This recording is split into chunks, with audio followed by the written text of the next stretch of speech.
also critical to unlocking international recognition, international support that Syria very much needs after decades of dictatorship, conflict, corruption, isolation. I've had many calls over the last days with partners in the region, and everyone's agreed on the need to have a unified approach to advance many of our shared interests. And so here on the ground in the region, we're working to build up and build out that unified approach. That was the basis of my conversation with King Abdullah and Foreign Minister Safadi today here in Jordan. I'll continue those conversations with President Erdogan and Foreign Minister Fidan in Turkey as we head there going forward.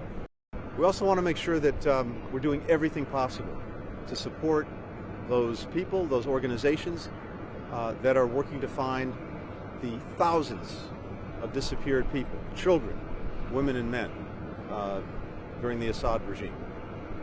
That includes, of course, the American journalist Austin Tice. We're determined to find him and bring him home to his family and loved ones.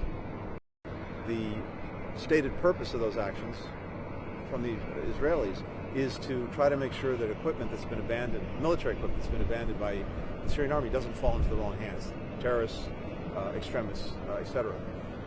But we'll be talking, and we're already talking with Israel, we're all talking to others about the way ahead.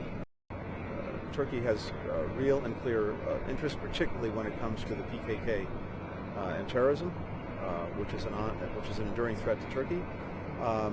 At the same time, again, we want to avoid sparking any kinds of additional conflicts inside of Syria at a time when we want to see this transition to an interim government and to a better way forward for Syria. And part of that also has to be ensuring that ISIS doesn't rear its ugly head again. And critical to making sure that doesn't happen is the so-called SDF, the Syrian Democratic Forces, that we've been supporting. They've been critical in making sure that ISIS is kept at bay.